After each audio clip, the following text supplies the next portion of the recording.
Good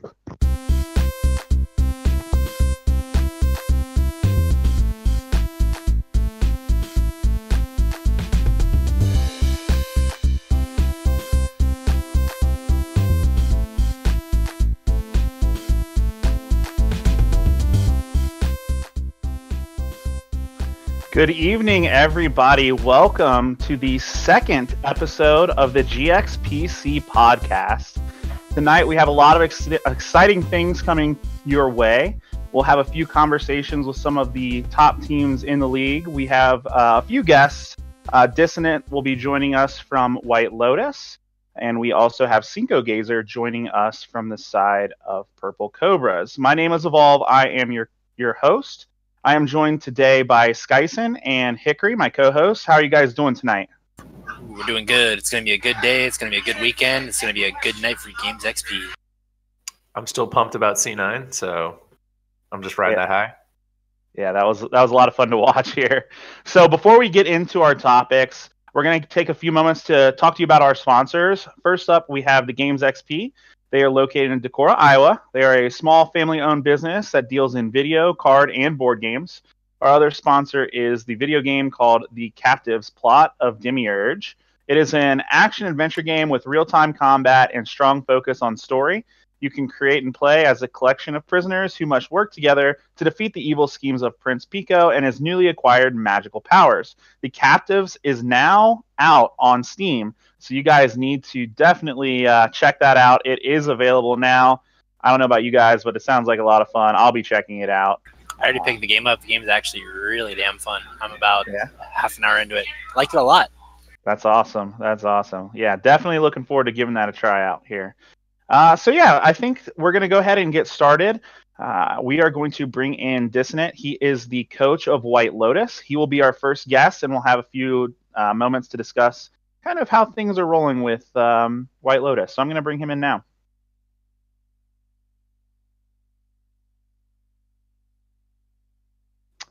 Hello, Dissonant. Are you there? Yep, I'm here. All right, everybody. Well, welcome Dissonant to our cast tonight. Dissonant, why don't you tell us a little bit about yourself? Who are you and what brought you here today? Sure. So as you guys might know, I am head coach for White Lotus. That's pretty much why we're here. White Lotus has done well so far, and apparently you guys wanted to hear from some of us. So, yeah, I'm here.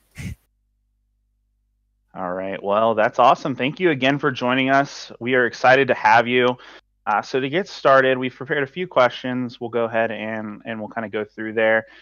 So tell me a little bit about your journey into becoming a coach. How did you get where you are now? Sure. Okay. So my league adventure has been a long one, to say the least. I've been around since beta, playing competitively since Season 2. I've played 4 roles competitively, support. I played everything except mid. My most recent being on a collegiate team in the top lane. So that's where most of my playtime experiences come. And so as far as coaching comes, I did start coaching my league team once I kind of retired from them and got experience there. And then I kind of ran into Jordan on Reddit. Jordan's the owner of White Lotus. So he was just looking for just some help with some VODs or something like that. And so I volunteered myself, said, hey, I've been on a collegiate team. I've coached a little bit. Let me see where I can help you. And just from there, it's, like a year or so later, and he comes back to me and says, hey, we're building this team for GXPC. I want you to be a part of it. And I'm here now. Well, that's awesome. So, tell me a little bit about how White Lotus kind of came about. How did that start for you guys? So was it just like Jordan's brainchild? Were you there the whole time, or was that something else that was added along the line? I wouldn't say I was there from the beginning. This is definitely his brainchild. I said I'd been communicating with him on and off for probably, 8 months prior to that. Just looking at his team and helping where I could. They stopped playing for a little while, and I hadn't heard anything in a while. And then he comes back to me and says, "Hey, we're starting up this thing. We want you to help." That kind of deal. So at least that's what I'm aware of as far as how it started. Okay, awesome. So do you guys are obviously sitting in first place going into the playoffs here. Is that have a lot to do with how the organization like of your org is built? Is it because you guys have that staff in place? What do you attribute your guys' success to? I think a lot of it is staff, but at the same time, I can't take anything away from our players. Our players are great. This is the most hands-off approach I've ever had to take to coaching. Um, is like all the other teams that I've coached I've always needed to dig in, tell them exactly what they need to do.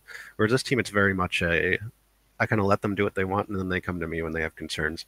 And then I focus more on like the macro style play, their communications, that kind of thing. Whereas I'm trying to build them as a team as opposed to building them as individual players. Okay, so that kind of makes your unique coaching style that way, more of a hands-off approach. Yeah. All right. Well, Skyson, do you have any questions for our guests this evening? I had a thought on the subject of the coaching. How was the? I guess I know you wouldn't have been involved in the picking up of the members of White Lotus. I was kind of interested in that backstory and how the members of White Lotus sort of came together, and if it was under the coach. But I guess you sort of answered that. You came into the organization with the members already there. But watching over these members of White Lotus, do you see sort of the cohesiveness there as a team? Do they look like more of a group of individuals, or do they look to you as a coach as more of a unified team there? Sure. So actually, when I came in, we had our mid laner, jungle, and top laner set, I believe. I think we were still working on the bottom lane a little bit. I came in on the last day of tryouts or something, so I wasn't there for really much of the decision. I had like a little bit of say, but not much. As far as the team goes, day one, I mean, they're certainly a much better team than they were at day one.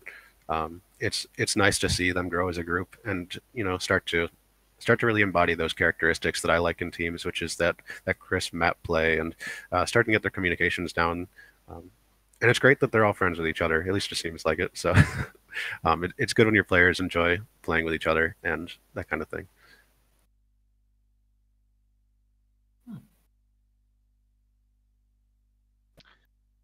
All right. So Hickory, what about you? Do you have any questions that you'd like to ask Dissonant while we have him?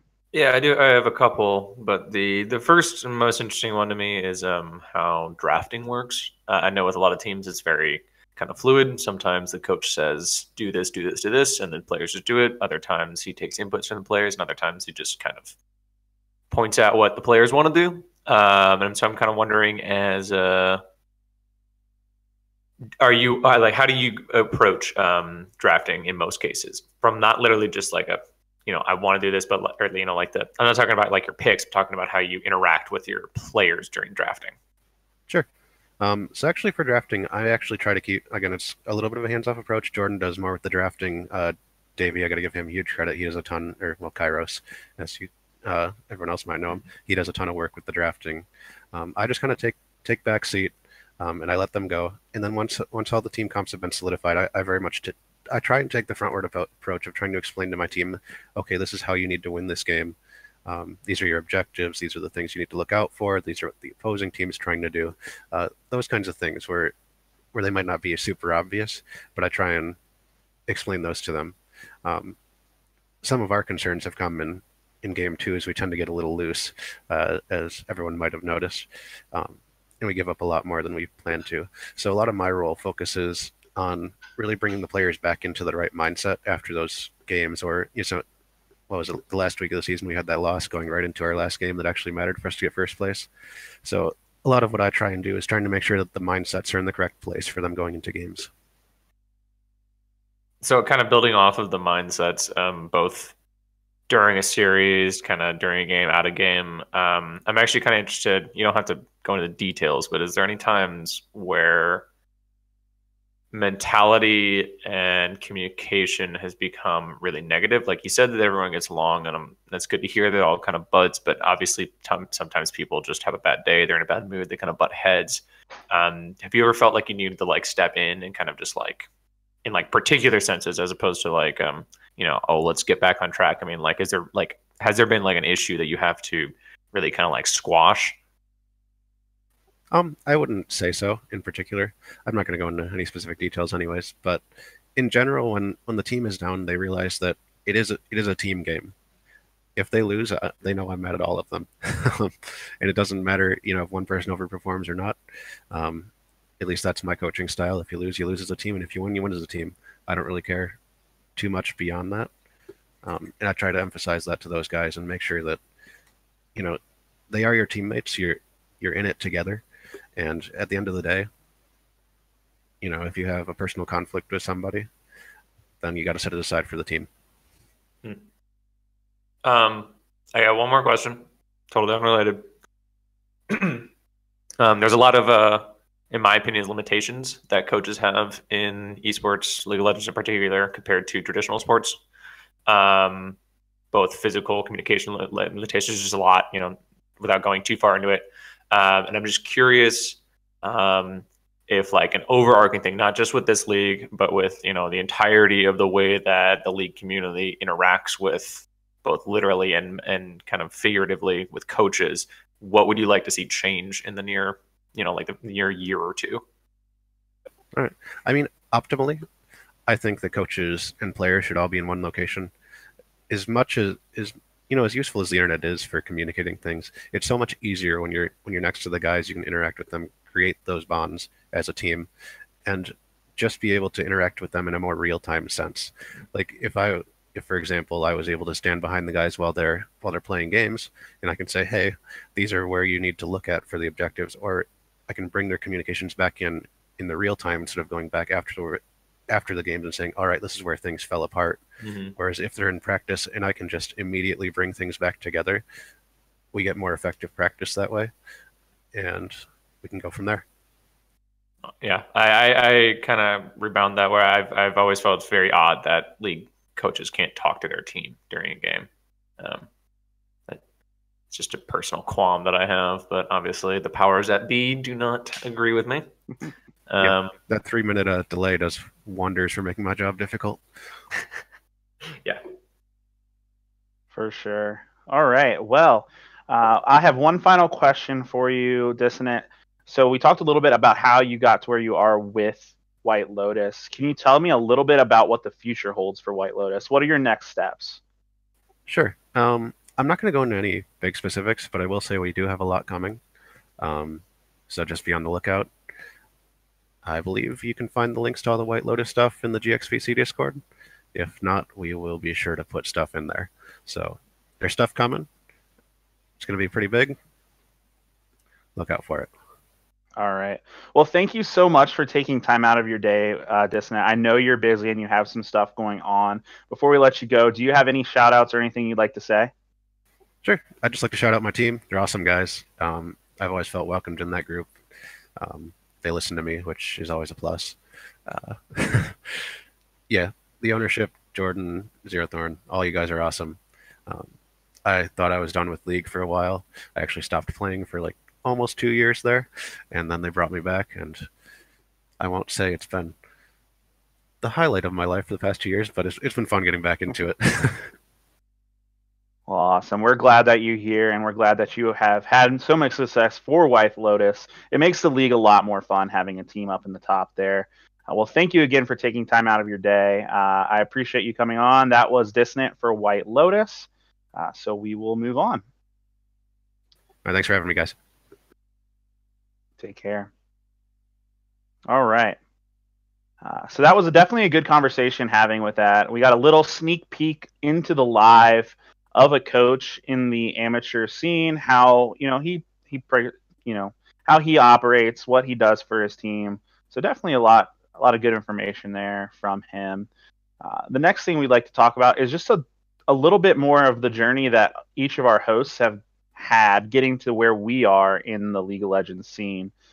So I am going to start off with Hickory. So Hickory, just tell us a little bit about yourself. How did you get here today? Man, I'm going to go way longer. You're going to have to cut me off at some point.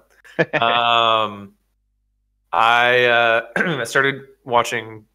I played StarCraft Brood War way back. I'm going to date myself really oddly here. I don't want anyone to know how old I am, but it's gonna come out. I started watching StarCraft Brood War professionally in 2008. After playing it forever and ever, I used to play Brood War on the Nintendo 64, which was very good. And through watching these like really weird like clips on YouTube that made no sense to me because they were all in Korean, I learned about something called TeamLiquid.net, which you may have heard of. I don't know if you have. It's kind of, kind of cool guys only. That's a joke. You're supposed to laugh, Anyway, TeamLiquid.net, which is Team Liquid, had these like things for streams, which was, again, dating myself, Justin TV. It's not even Twitch at that time. And that kind of got me interested both in watching streams, watching live tournaments, and producing my own. And this is about the same time that StarCraft 2 came out. I ended up being really good at StarCraft. I was like a top 1% on the American ladder for 2 or 3 years. I played semi-pro throughout high school and played in a lot of tournaments. And kind of as I was going to college, I kind of made this conscious decision between pursuing that or going to college, because I was given a few contract deals and just didn't want to because I didn't think it'd be very sustainable. Hindsight, but whatever. At any rate, I took a couple years off from gaming entirely, and then kind of got interested again, and wanting, more importantly, interested in esports, but I kind of lost my skills, so I started writing a lot about StarCraft, and then casting eventually. And I would do smaller leagues, amateur leagues. Eventually, I transitioned to Heroes of the Storm. Don't make fun of me. And I produced a amateur league kind of like this. I was the head producer, head of the content, and I did a lot of casting there. And then a buddy of mine, obviously I've known about League forever and ever because I'm, again, old. But I just never liked it, I guess. I just never really gave it a shot until about 2 years ago, about this time, like Worlds. My buddy just sat me down and was like, watch Worlds. And I was like, okay. And I got kind of into it. Started playing the game without any intent of being good, without any intent of doing esports at all. But then I just kind of got that itch again after not casting for a while. I just threw up a few things on YouTube, but just kind of ripped some VODs. I think it was LPL VODs or maybe like Academy VODs. And I just kind of, threw them on my YouTube. I was just like, this kind of, it's kind of fun. Want to see what it's like. I used to do analysis, but I've kind of switched to play-by-play as mainly I've gotten older, slower, and less good at games. So I kind of more wanted to see what it was like to be a play-by-play as opposed to analysis. And anyway, Skyline Seer just like messaged me on Reddit. I had just posted for like, it was like in like a watch my VOD kind of subreddit of League. And I was like, is this any good? Is this any bad? He said, hey, I need you to cast my league. And I was like, what? What are you talking about?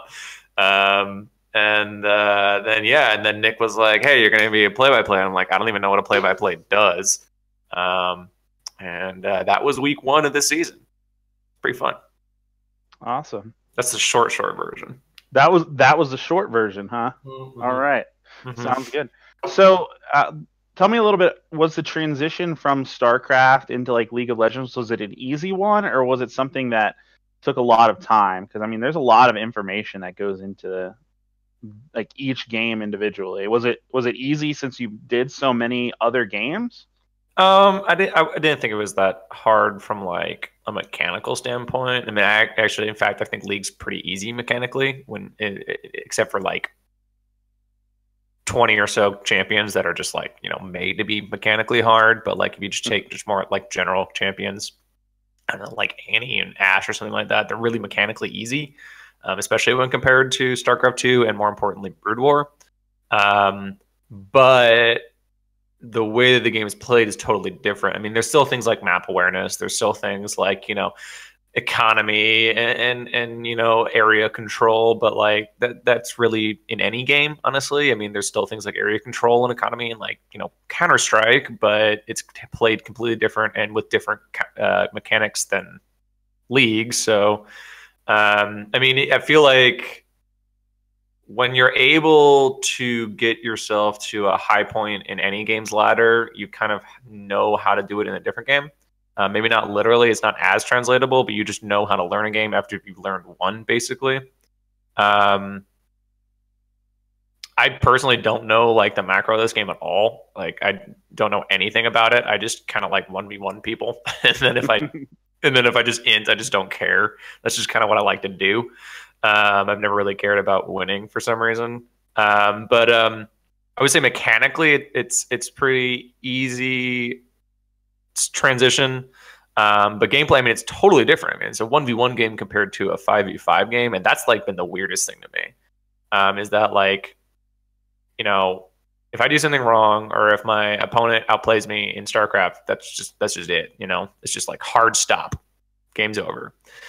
In a team game, if you do something right, your opponent does something wrong, and then your teammate does something wrong, who then comes out on top? I mean, is your right thing so much better than your teammate's wrong thing? But is your opponent's wrong thing so much smaller than your teammate's wrong thing? And it kind of becomes this really, really weird like amalgam of like doing less wrong, I guess. But in StarCraft, it makes a lot of it's really easy to know when you, maybe just for me because I've played it so much, but like the second I do something wrong, I'm like, oh, that's it, done. You know, let's see if I can get away with it. No, okay, leave the game. And it's kind of nice being able to only blame yourself. Because then you know how to improve easier. But yeah, I guess actually the improvement thing is the hardest thing for me, is that it's hard for me to know how to improve, I think, because it's a team game. That makes a lot of sense, for sure. So from a production standpoint, is there something do you have an inspiration? Is there a certain person or a certain writer or a certain team that inspires you in what you do? Or is it just something that you're kind of going with on your own? I think way back in the day, I was really inspired by Day 9. I think he's just an amazing person beyond like his casting prowess. I think he's just a really, really cool, hardworking dude.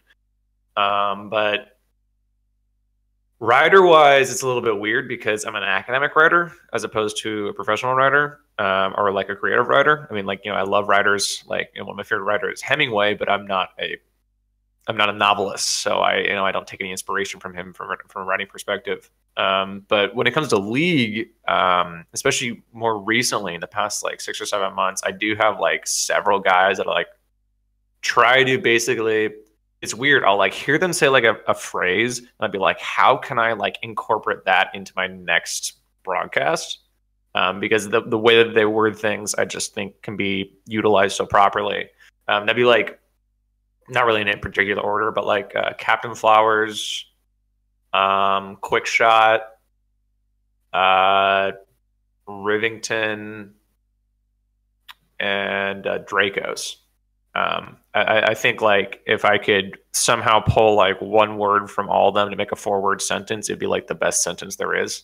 I think they all have really different and spread out like uniquenesses about them. They're all like completely different people that have different skill sets. But I think if I can kind of like emulate one of them at a time or kind of all together, it really like behooves me. All right. Well, my last question for you, sir, is the GXPC season is towards the end. We are in playoffs now. What has been your favorite moment so far this year in either casting or being a part of GXPC?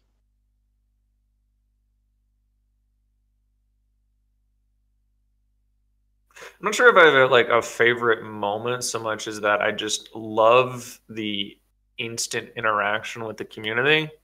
You know, a lot of the times, like when you cast on YouTube or when you're like casting, like at least when I used to cast, I would never read the chat, and I know I get a little bit too far into reading chat at times.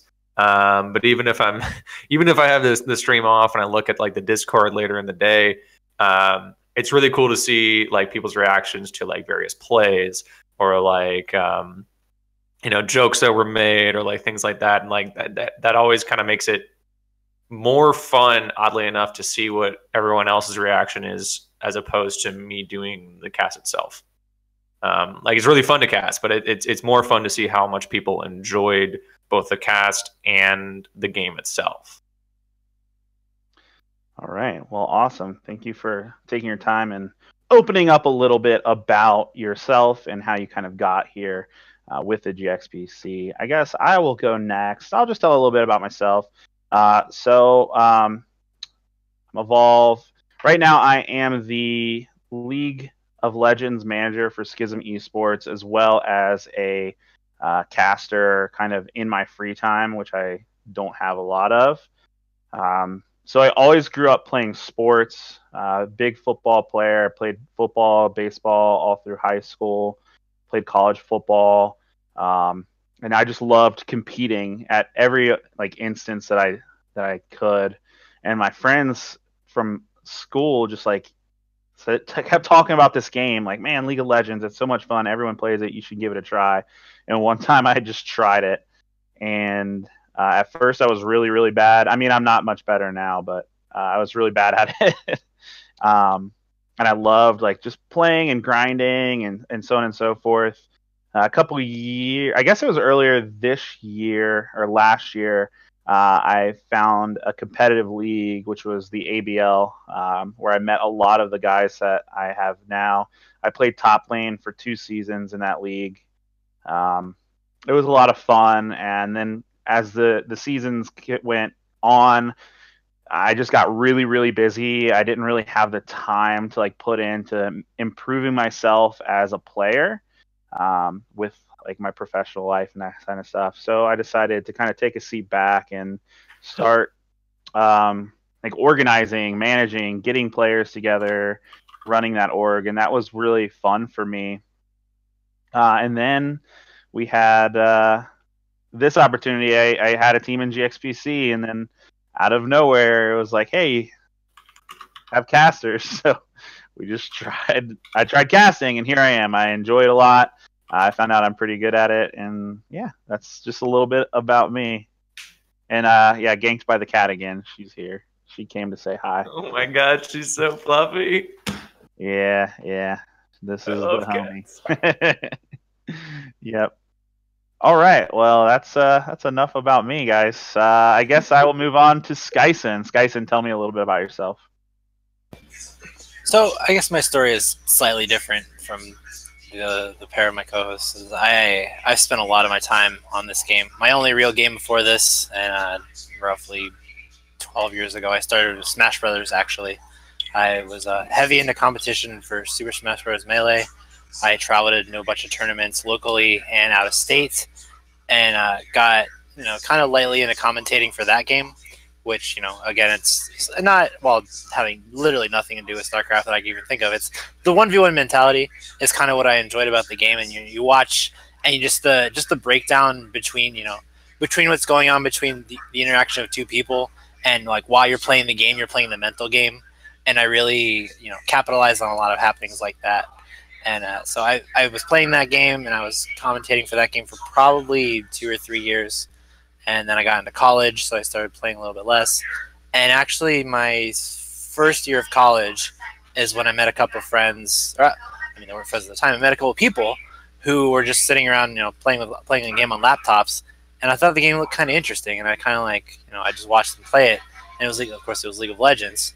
And I got into the game just by watching them, and I was like, this game fun? And they're kind of like, yeah, you should try it.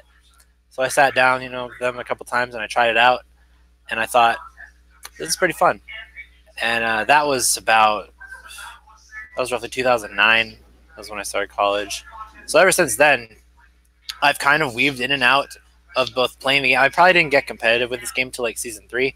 Played around like early season 2. But I basically floated in and out of casting gigs. I was just so interested in the. I'd watch the Worlds and the championships for North America and all that, and listen to the casters, and it was really just the excitement level. That was what I always captured when I watched casts, when I watch people broadcasting games. I went for that excitement factor. I wanted to have somebody that could make me feel the intensity of the game as it was happening. So that's what I always aimed for in casts that I enjoyed, and I always tried to reflect that in my own casting. So I joined, I was through organizations, different ones. The one I was with the longest was known as College of Casting. I was with them for about 2 or 3 years. Shout outs to my boy Birdman. I will never forget him. One of the greatest. We joined another organization ran by a man named Turbo, who was pretty wild, for another year. And basically, I just floated in and out of organizations. I've only actually played in one league, and I've cast for probably 5 or 6 because I'm not a great player, and I would never admit that I'm a great player, and that's probably why I've been a play-by-play caster all my life and not really a color, because I don't know, for as long as I've played the game, I feel like I should have a much better understanding of the game.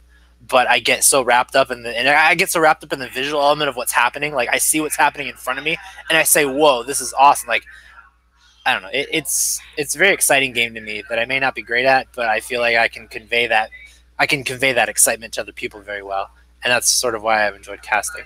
So I went through this server after a couple other servers. I think that I came from, I want to say Skyland Seer, actually. I ended up coming through him. And, you know, they said they were taking applications for casters.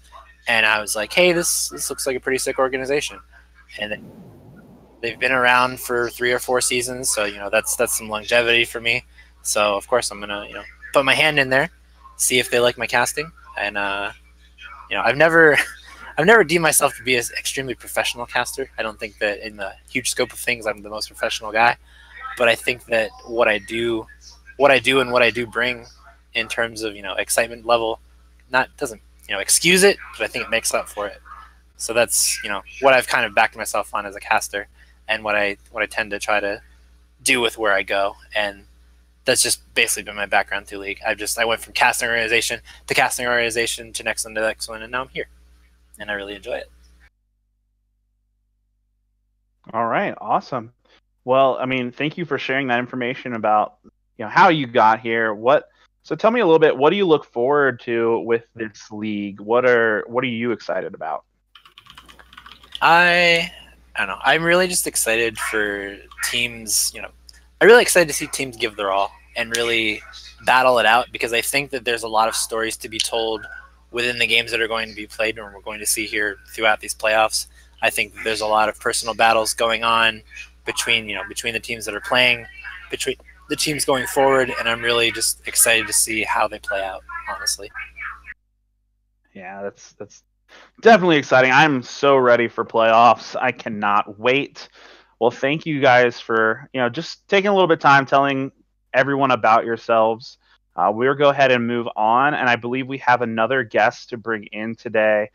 We are now going to be joined by Cinco Gazer, the top laner for Purple Cobras. Let me bring him in here. All right, we are now joined by Cinco Gazer. Cinco, how are you doing tonight, sir? I'm doing okay. Thanks for having me, guys. Yeah, we're definitely excited to have you. You are the top laner for Purple Cobras. Tell us a little bit more about yourself. Well, I guess a little league background is I started playing pretty casually back in Season 2. I didn't really step in ranked until Season 3. But I've been kind of grinding ranked on and off for a while. I typically ended seasons around gold or plat, but I pushed for a D5 this season and got it under 200 games, which I'm pretty proud of. I think that's an accomplishment for someone who hasn't really played ranked before the season.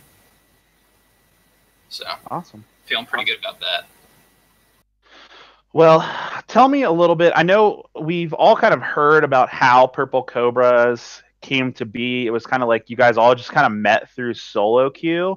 But tell me a little bit about that transition, going from like a traditionally solo queue player into this team, and now kind of like coming together and being as successful as you are. Just how did that process go for you? I mean, it's definitely been interesting. I don't play my solo queue position on the team. Traditionally, I'm a jungle man. I have been basically since I started playing. I had a brief stint as I was a mid lane main for a while. I played some Fizz, played some Kassadin, but it's pretty much always been jungle for me. So I've really been learning top lane as I go this season. So thankfully, our actual jungler Friction is able to pick up a lot of that slack. He's very good at what he does. And of course, Desolate Earth is there to carry basically every game. I think as for like a transition to being an actual team, we pretty much hit it off as soon as we met. There weren't really any like hiccups or anything. We melded pretty well, and we were competitive from week 1. I'm pretty sure, actually. Yeah, I mean, you guys have been good, but I mean, it's really cool to see you guys getting better and better and better. So let's touch a little bit more about you saying that, you know, top lane isn't your main role. How have you been able to improve and get better at it? Do you use like a coach, or do you self-teach yourself? Tell me a little bit more about that. Well, we don't have a coach. We don't really actually have any management staff besides for Quasars, who schedules our games for us. So it's pretty much just been self-practice. I've kind of limited myself to a very easy-to-learn champ pool. I play Renekton, very low skill floor. All you have to know is like one simple combo, and you can 100-0 people. I play Scion, tank, very, very easy. I play Poppy. Even though my Poppy's pretty mediocre, she's a pretty easy champion.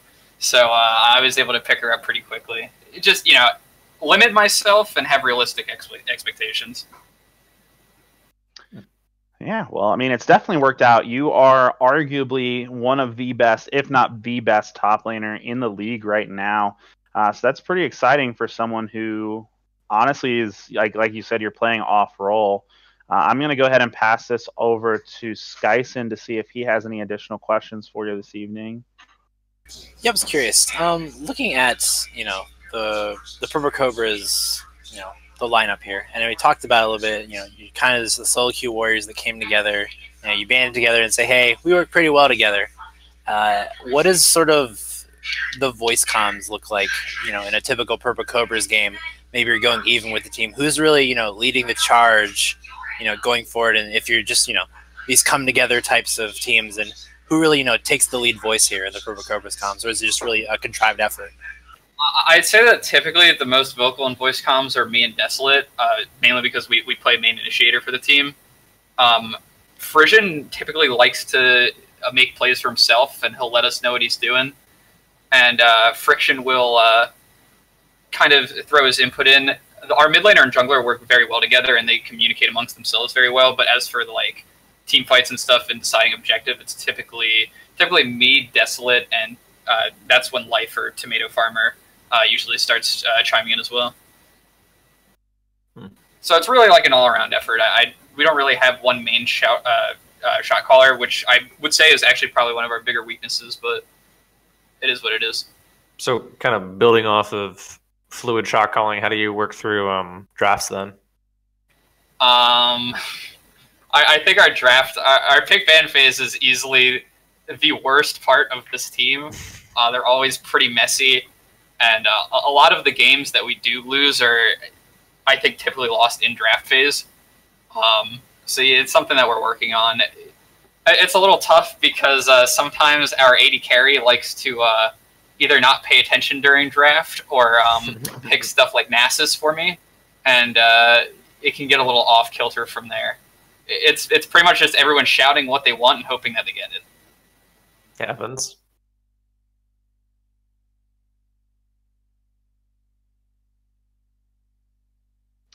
All right. Well, yeah, those are some good points there. I have an additional question. So, with the success that Purple Cobras have, what are you guys looking to do in the future? Are you guys sticking together? Are you going to be rebuilding? Are you going to be adding coaches? Tell me a little bit about the future plans of Purple Cobras. I'm probably not the best person to ask about this because this is kind of like a casual thing for me. I actually play WoW. It is my main game, as well as Path of Exile. This is sort of like a side project for me. So if they want to stay together and continue playing, I would be more than happy to do that. I really like my teammates. They're all a lot of fun to play with. I hope that Nexus Blitz comes back so we can play a little bit more of that. I really enjoyed that. But if they plan on sticking together and playing next season, if they're available, I know that the current ruling is that if you are D4 right now, you will not be able to play next season, which would eliminate Frisian and Tomato Farmer from coming back. But if the whole team can get back together, I'd be more than happy to play next season with them, or join other leagues. Whatever they want to do, I'm along for the ride. Well, that's awesome. All right, Hickory, do you have any additional questions for our guy here today? How do you get your name? I was like 12 and it sounded cool. Nice. Okay. All right. Well, Cinco, thank you so much for helping us today. Is there anything else that you would like to add or say? Any shout outs before we turn you loose? Yeah, Fresh Burger, I'll see you in finals. Nice. All right. A little bit of the call out coming for it. Thank you again, Cinco Gazer. It was a pleasure having you on the cast today, and we look forward to seeing you guys in playoffs. All right, thanks, guys. I'll see you around. All right, guys. Well, that will do it for all of our topics today. We do have a few more minutes for some questions. So if you guys have anything you want to ask any of the casters, just go ahead and type it into the chat. We will have just a few more moments in that instance here. So while they go to type things in the chat here, Skyson, what do you think about our guests today? I think we got a lot of what we wanted. I think getting a coach perspective and a player perspective was really useful for us. Getting a little bit of insight into I think it was very interesting, the dichotomy, because I know last podcast we talked about our thoughts on the White Lotus versus Purple Cobra, sort of, I guess not debate, but sort of the topic of, and then seeing sort of the structure coming from the White Lotus coach and talking about the White Lotus organization, and then Single Gazer, we're the Purple Cobras, we're here. We're doing stuff. I think that was just sort of entertaining. I think seeing the very structured White Lotus and the very loose, free Purple Cobras tells us a lot about just the way sort of both organizations really click, and both of them obviously work out really well in this team. But I think the dichotomy is very entertaining at the very least. So I think we got a lot of insight into that, as well as a little bit of information that we wanted to. All right, we do have a question for you. Big Brain Mid asks, where is the article, Skyson? Ooh, good question. So, thankfully, playoffs got pushed back by a week. You can thank the powers that be for that. But look out for that. What do we want to say? When's it? The game's Thursday, right? The first one, I believe, Schism and Thursday. Schism and Reign of Kings are playing Thursday. That is correct. Look for that article Tuesday. I will release an article about the playoffs Tuesday. It'll be exciting. Tuesday. We Look hear forward it. to it. Yep. All right, Hickory. Anything that you want to add about us today? Can Hickory blow Frisian? Oh, I mean, there it just is. for you, Frisian. Someone needs to clip that. What did you ask me? Sure. Let's just go on from that one there.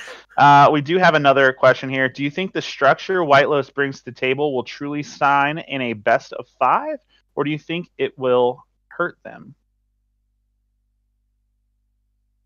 I like that one. I want to say we touched. Well, we didn't touch on that, but going forward from what I said earlier, I think that is a very important thing to bring up, and I do think it'll be very interesting going into best of 5s. I think that seeing in general, I think that it's more of a commentary on the mental state, the mental stability of a lot of the teams in the top 6 right now.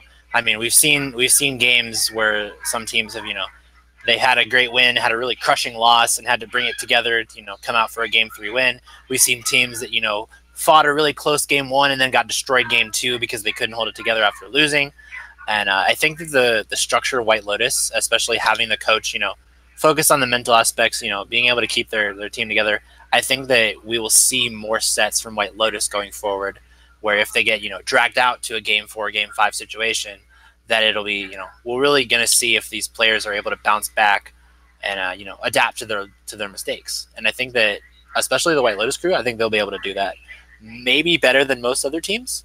Of course, we haven't seen, we don't know a lot about what goes on with all the rest of the teams.